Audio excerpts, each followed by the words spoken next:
Hello, everyone. Welcome to 10-Minute English with May. Today, we're going to talk about participle phrase. So, as we have established in previous classes, there are three verbals. So, remember, verbals are not verbs. However, they do retain certain characteristics of verbs. So the most important of which would be if the original verbs, they are transitive, meaning that they take on objects, they would still need objects when they've turned into verbals. So the three verbals include participle, which is adjective function, gerund, which is noun function, and the most versatile infinitive, which is noun, adjective, or adverb. So, as we can see on the board, there are two types of participles, present participle and past participle. So what is the difference? They're both adjectives. Remember that this is no longer verb, so present and past, they don't indicate verb tenses. Instead, present participle like knowing, boring, frightening, exciting simply means that it is active. So what does active mean? Let's say today you want to say grammar or English is boring. It's the thing that causes the emotional feeling in you, so that would be considered active. Same thing with frightening. A movie or a ghost story would be frightening because it's the thing that scares you, that frightens you. A ball game would be exciting because it excites you. So as you can see, that's what we mean by active. Whereas past participle means it is passive. So oftentimes we would say, oh, the class is boring. I am bored, because you're passive. You're not doing anything. It's something else that's causing the emotion in you, right? So when you watch a movie, you are frightened. You are passive. So that is the difference between present and past participle. So now we know that participles, they are adjectives. So a participle phrase is simply a level 2 modifier, which is an adjective function phrase. So it's the same as beautiful, tall, handsome. It modifies a noun, right? So looking at these example sentences, the first one, disappointed by his friend, Roger refused to speak to him. So disappointed, ed, that means this is past participle. And in this case, it is modifying Roger, a noun. All right, so we can see that there can be phrase within a phrase. So in this participle phrase, we also have a prepositional phrase, right? And of course, to speak to him is also prepositional. And to speak, this is infinitive. All right, so in this case, to speak to him is the bigger infinitive phrase. And number two, having written the letter, this is again participle phrase.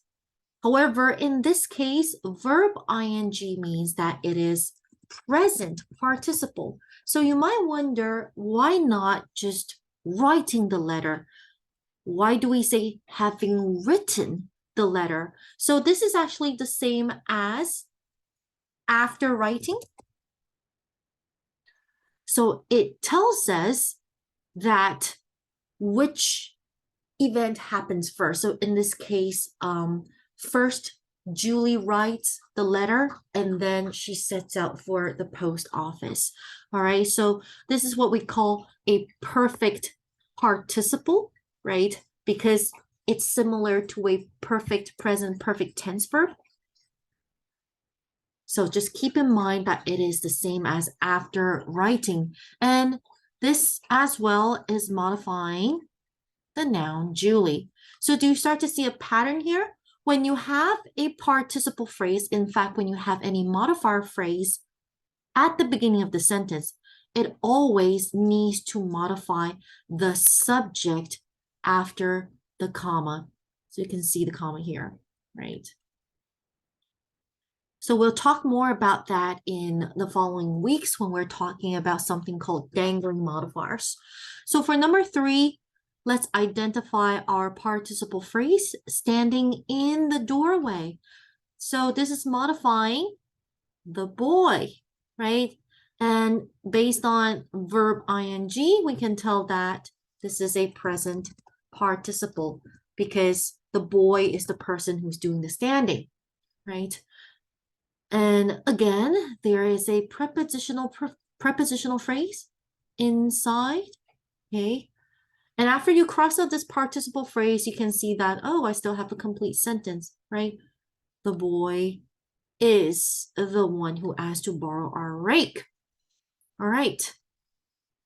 So now let's try to combine the sentences, right? If we want to use participle phrase and to effectively write the sentences instead of separating them into several sentences. So number 1 says Yellowstone National Park was established in 1872. It represented the first major effort of the government to legislate recreational use of land. So in this case, we can simplify it, right? Yellowstone National Park, comma, established in 1872. And I'm going to change this to comma.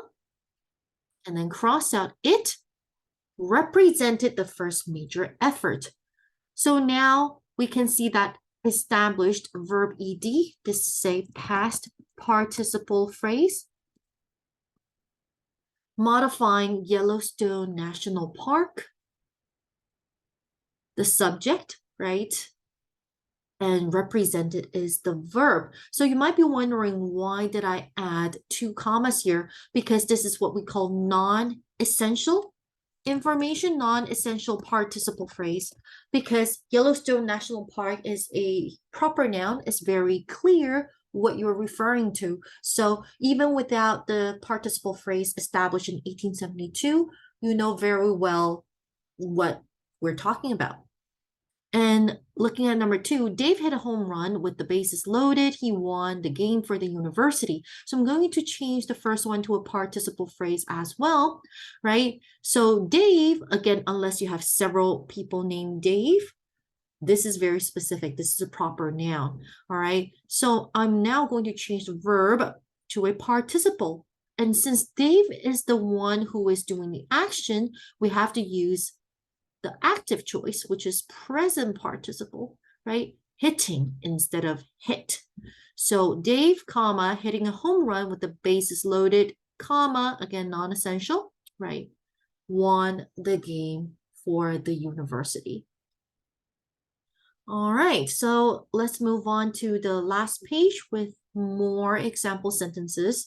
And let's find our participle phrase, right? So the first one, originating in South America. And what is this doing? Remember, it comes at the beginning of the sentence. This is a present participle. And it is modifying the subject after the comma, which is the tomato, right? And after tomato, you have something called a positive phrase. So we've talked about positives before. And inside that positive, you have prepositional phrase, right? Starting from of, right? Positive plus preposition. All right, and your verb of the sentence would be gross. And afterwards, you have a series of prepositional phrases as well.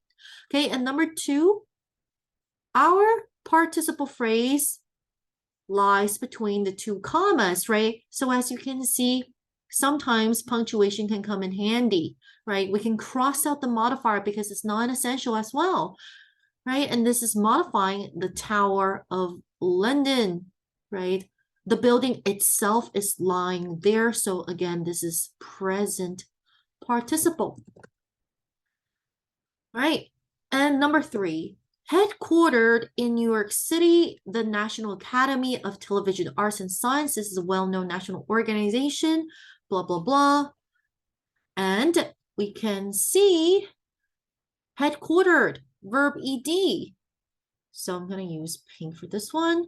So this is past participle. So you might be wondering, why? Because it's being established there by someone or headquartered there by a company, right? So that is passive. The academy doesn't establish itself. But similar to number 1 and 2, since it's at the beginning of the sentence, it needs to modify the subject after the comma. And that's it for participle phrase. Thank you. Bye-bye.